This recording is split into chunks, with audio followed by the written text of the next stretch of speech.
അങ്ങനെ ജബ്രികൾ വേർപിരിയുകയാണ്. BB6 show 50 ദിവസത്തോടടുക്കുമ്പോൾ Jabri റിലേഷൻഷിപ്പിന് ഒരു clarity കിട്ടി.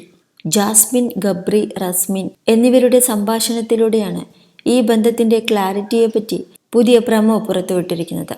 എനിക്ക് ഈ ബന്ധത്തിന് ഒരു അടിവരയിടണം എന്നാണ് ജാസ്മിൻ പറയുന്നത്. ഫ്രണ്ട്ഷിപ്പിന് മുകളിലാണ് തങ്ങളുടെ ബന്ധം എന്ന് പറഞ്ഞിട്ട് ലവേഴ്സ് കാണിക്കുന്ന പോലെയാണ് ഗബ്രി പെരുമാറിയത് എന്ന് ജാസ്മിൻ പറയുന്നു. അതുകൊണ്ട് തന്നെ തനിക്കിതിനൊരു ക്ലാരിറ്റി കിട്ടണം. ഒന്നില്ലെങ്കിൽ ഞാൻ പുറത്തു പോകണം, അല്ലെങ്കിൽ ജാസ്മിൻ പുറത്തു പോകണം, എന്നാലേ ഇതിനൊരു ക്ലാരിറ്റി കിട്ടൂ എന്നാണ് ഗബ്രി പറയുന്നത്. പക്ഷെ നീ ഇത്രയും നാൾ ഒരു സത്യത്തെ കള്ളമായാണ് കാണിച്ചത് എന്ന് ജാസ്മിൻ വാദിക്കുന്നു. ഏത് സത്യത്തെയാണ് ഞാൻ കള്ളമാക്കി പറഞ്ഞതെന്ന് ഗബ്രി ജാസ്മിനോട് ചോദിക്കുന്നു. എനിക്ക് ഗബ്രിയെ വളരെയധികം ഇഷ്ടമാണെന്ന് ജാസ്മിൻ തുറന്നടിച്ച് റസ്മിനോട് പറയുന്നു. എനിക്കും ഇവളെ ഇഷ്ടമാണ് എന്ന് വെച്ച് ഇവളെ കല്യാണം കഴിക്കാനോ റിലേഷൻഷിപ്പിലാവാനോ ഒന്നും എന്നെ കൊണ്ട് പറ്റില്ല എന്നാണ് ഗബ്രി തുറന്നടിച്ച പോലെ പറയുന്നത്. മതി, എനിക്ക് കിട്ടേണ്ട ചോദ്യത്തിൻ്റെ ഉത്തരം എനിക്ക് കിട്ടി, ജാസ്മിന് കിട്ടി എന്നാണ് ജാസ്മിൻ്റെ അവസാന സ്റ്റേറ്റ്മെൻറ്റ്. അങ്ങനെ അടുത്ത നാടകത്തിൻ്റെ പ്രമോ അവസാനിച്ചു.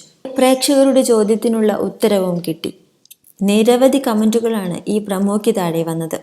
ജാസ്മിന് വല്ല ആവശ്യവുമുണ്ടായിരുന്നു? മര്യാദയ്ക്ക് കളിച്ചാൽ പോരായിരുന്നു?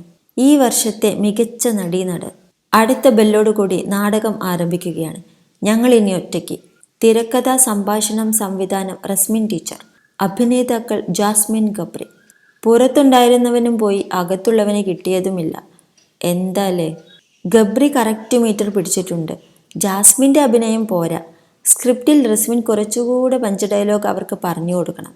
എന്നാലും ഈ അളിഞ്ഞ ഡ്രാമയ്ക്ക് സാഡ് BGM കേട്ടി പൊലിപ്പിക്കാൻ കാണിച്ച എഡിറ്റർ മാമൻ്റെ മനസ്സ് ആരും കാണാതെ പോകരുത്.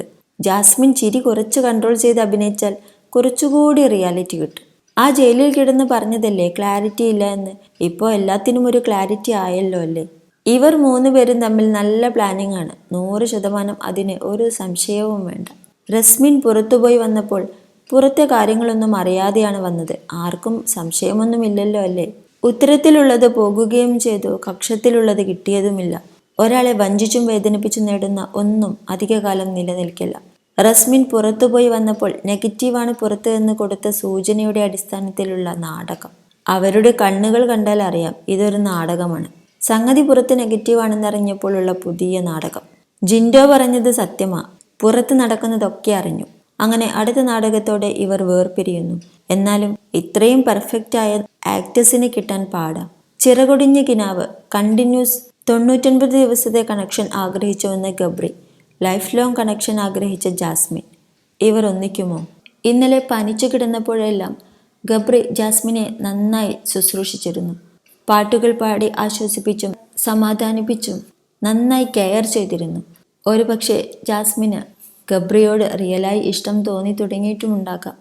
റോക്കിയോട് മുൻപ് ജാസ്മിൻ പറഞ്ഞിട്ടുണ്ടല്ലോ താങ്കൾ വ്യത്യസ്ത മതക്കാരാണെന്നും താൻ ഒരിക്കലും അവനെ കല്യാണം കഴിക്കില്ല എന്നും. പിന്നെ ഗബ്രി ഇപ്പോൾ ഇങ്ങനെ പറഞ്ഞതിൽ ജാസ്മിൻ പ്രത്യേകിച്ച് കരഞ്ഞു തളർന്നിരിക്കേണ്ട ആവശ്യമൊന്നുമില്ല. ഇനിയെങ്കിലും ഒറ്റയ്ക്ക് കളിച്ചാൽ 2 പേർക്കും കൊള്ളാം.